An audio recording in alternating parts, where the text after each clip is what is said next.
Welcome sa Tagalog Horoscope, ang iyong gabay sa pang-araw-araw na buhay. Hatid namin ang pinakadetalyadong horoscope na magsisilbing gabay mo sa pera, trabaho, pag-ibig, kalusugan, at swerte. Naway magtagumpay sa buhay ang lahat ng ating tagapakinig at subscribers sa buong mundo. Maraming salamat sa pag-subscribe at tanggapin ang siksik, liglig, at umaapaw na biyayang hatid ng Tagalog Horoscope. Ito ang iyong pang-araw-araw na horoscope para sa Pisces para sa Abril 24, 2005. Habang sumisikat ang araw ngayong Abril 24, ang buwan ay maghuhulog ng isang banayad na yakap sa iyong tanda, Pisces, na magbibigay sa iyo ng tahimik na kaligayahan. Ang mga oras na ito ay magiging puno ng mga ilusyon na maghahatid ng sariwang pag-isip at pagpapalawak ng iyong pagkamalikhain. Mararamdaman mo ang malalim na koneksyon sa iyong mga pangarap at imahinasyon na magdadala sa iyo sa mga lugar ng paglikha na matagal mo nang minimithi. Huwag kalimutan na yakapin ang mga araw na ito sapagkat ang iyong mga pangarap ay hindi lamang mga pagkakataon upang magpahinga, kundi mga pagkakataon upang matutunan ang mga aral na magdadala ng bagong pananaw sa iyong buhay.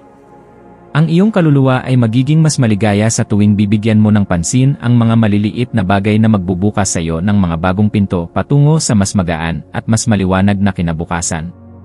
Ang mga ilusyon na maaari mong maranasan ay nagdadala ng mga pagkakataon upang mag-reflect at mas lalo pang magbukas ng pinto para sa mas mataas na kamalayan. Ngayong araw, itinuturo sa iyo ang pagpapalaya mula sa mga bagay at relasyon na hindi na nakakatulong sa iyong personal na paglago.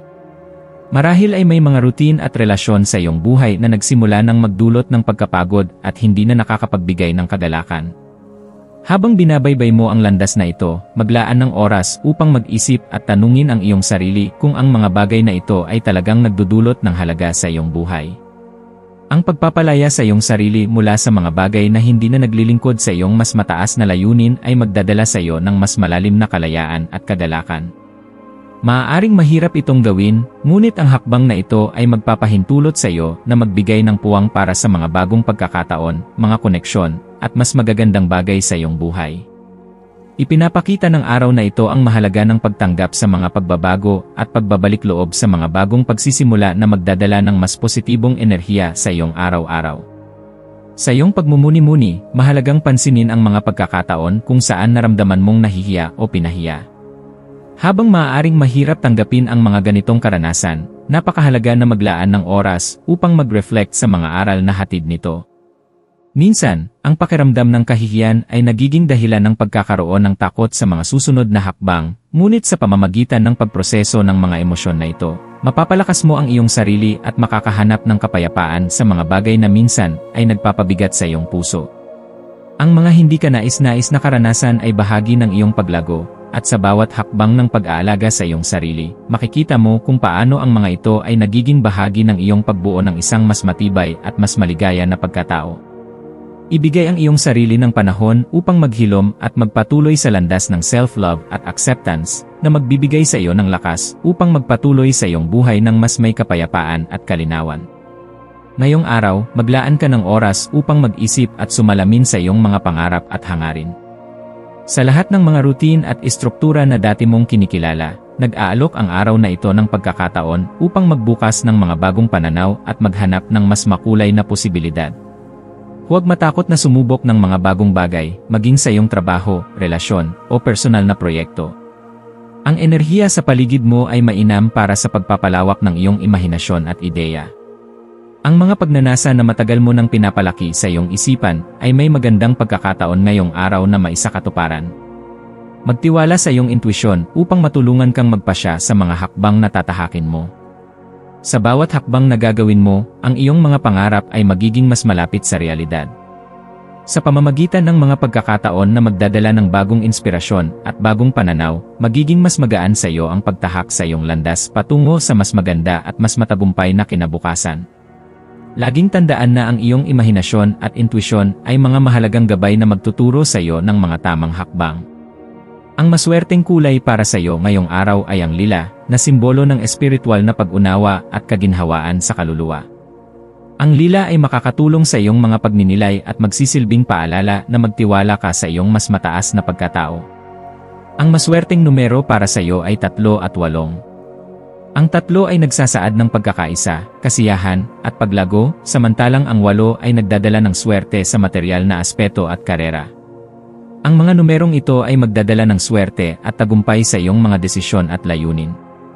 Ang maswerteng gawain na maaari mong subukan ay ang maglaan ng oras para magsimula ng isang bagong proyekto na may layuning makapagbigay ng kasiyahan at kabutihan sa iba.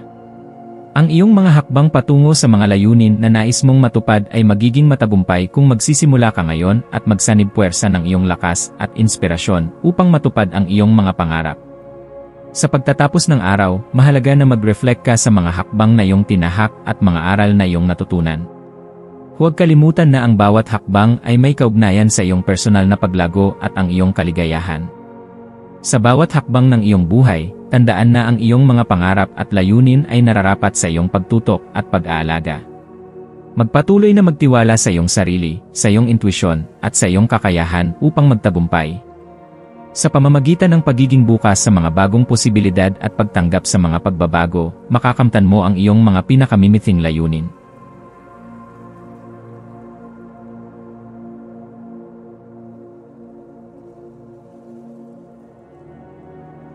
Tayo ay magkaroon ng kaunting sandali upang ipagdasal ang lahat ng mga dalangin ng ating mga subscribers, na sana'y matamo nila ang kanilang mga pinapangarap sa buhay, magandang trabaho, mabuting kalusugan, payapa at masayang pamumuhay, at siksik, liglig at umaapaw na biyaya at kayamanan.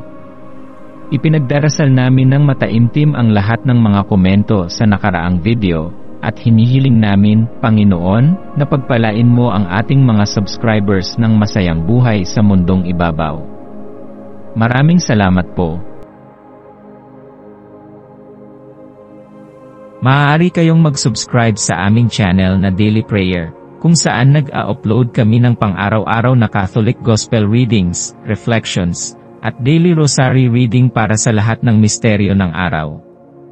Tulungan ninyo kaming buuin ang community na ito at mag-subscribe na. Ang link ay nasa description box. Maraming salamat sa panonood ng iyong horoscope ngayon araw. Naway gabayan ka ng mga bituin sa iyong landas. Huwag kalimutang mag-like, share, at subscribe para sa iba pang cosmic na kaalaman. Hanggang sa muli, manatiling konektado sa universo.